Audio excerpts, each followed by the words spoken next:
Alright guys, welcome to this video. This is Snowman. Appreciate you stopping by. No part of this video is AI. There's no clips in my videos unless I absolutely have to. So let's get right into this. These are some sword projects that I've done and that I'm working on. We're going to talk about swords. I'm getting more and more into swords. Well, I've always loved swords, but I never really thought about making them till last year. So I've done 4 or 5 of them.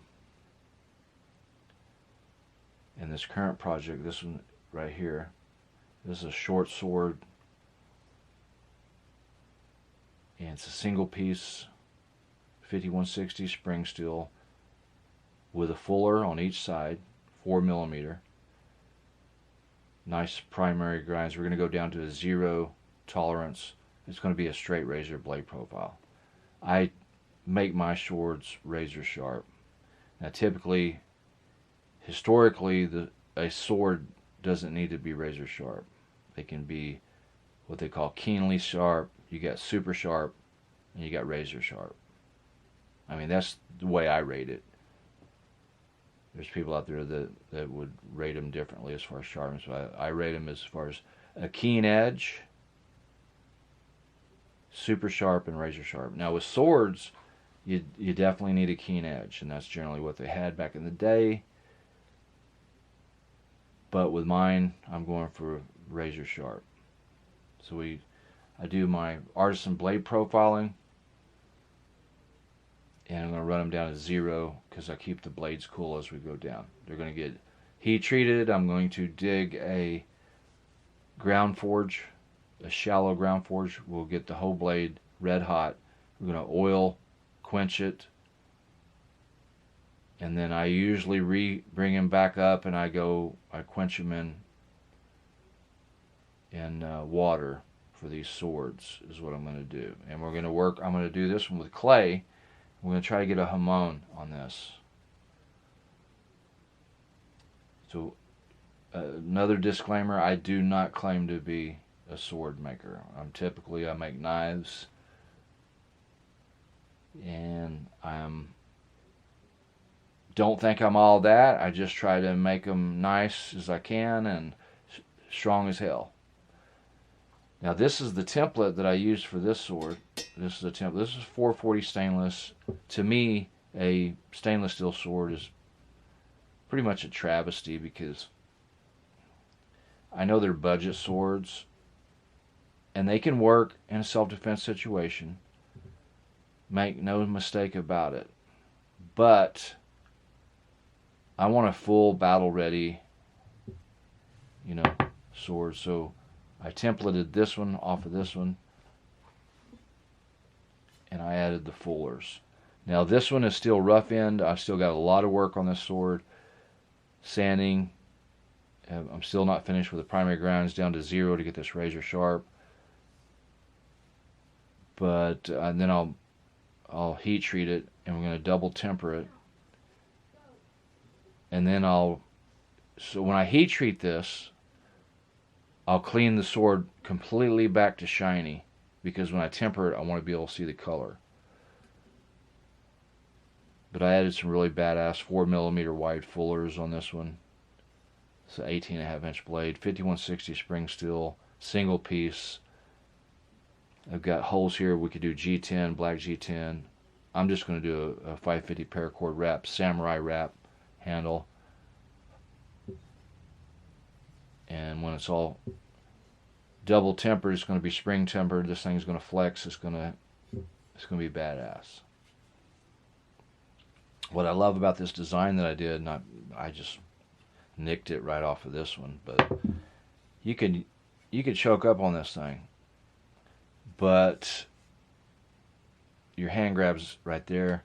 We got an 8.5 inch handle, and it already feels really light. It's going to be light, fast, and lethal.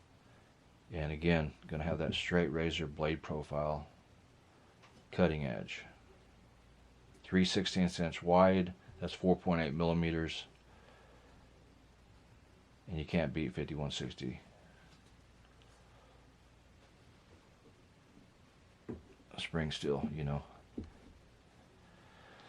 So yeah, this is a medieval arming sword that I did. I just thought I'd pop it out real quick for you guys. I've got a dagger with a matching handle, the Earth, Moon, and Sun dagger, but this is an arming sword, 5160 spring steel. Straight. This is pretty much razor sharp. It's really too sharp. And this has the 1-inch wide fullers.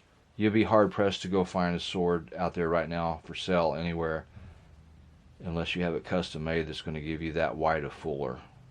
And that's historically correct from what I've researched, you know.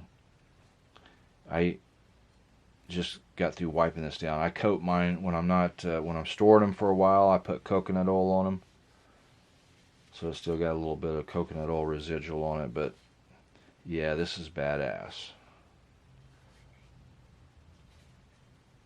19-inch blade. I believe that it's either 19 or 19 and a half, somewhere in there.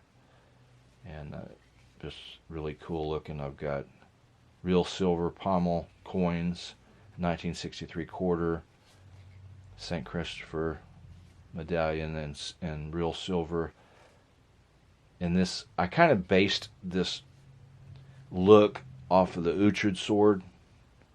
There's a series called Uhtred of Bebenberg, back in the 12th century, somewhere in there, and I looked at his sword, and so I kind of wanted that look.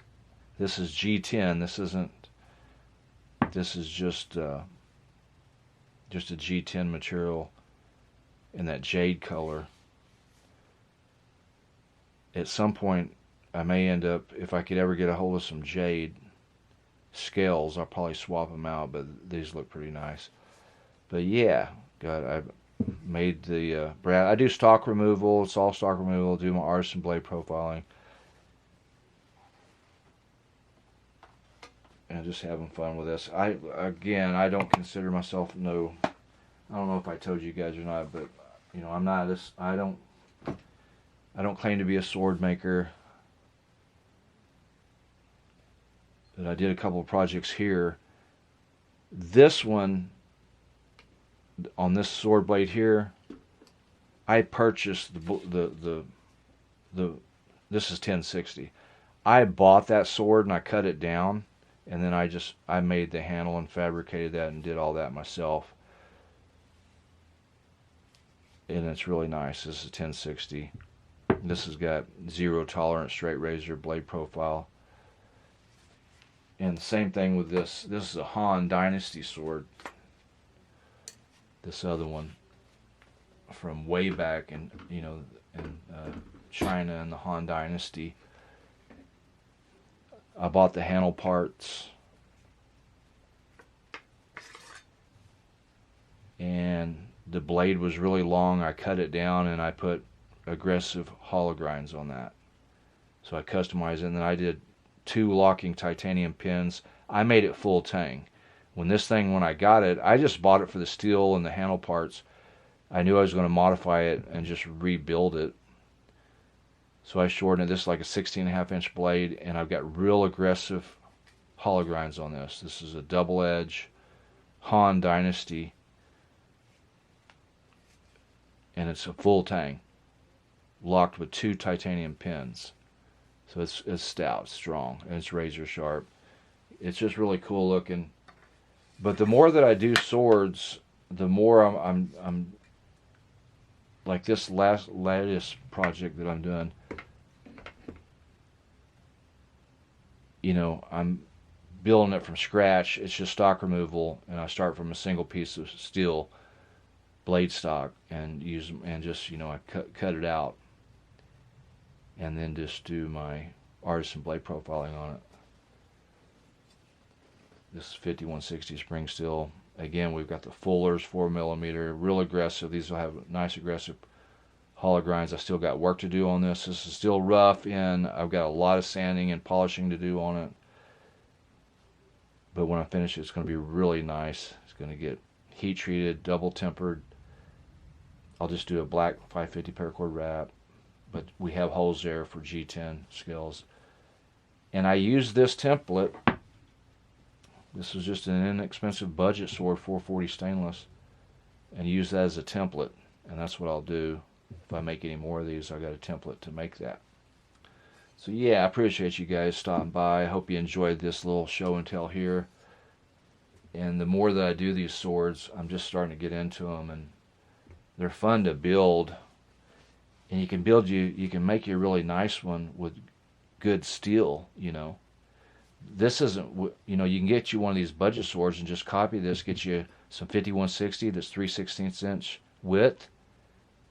You can trace this, and you've just got to be able to get a good heat treatment and temper, and then you're going to be golden on these. And I'm just going to reuse the sheath that came with this one. So yeah, appreciate you guys stopping by, and I will see you guys in the next one.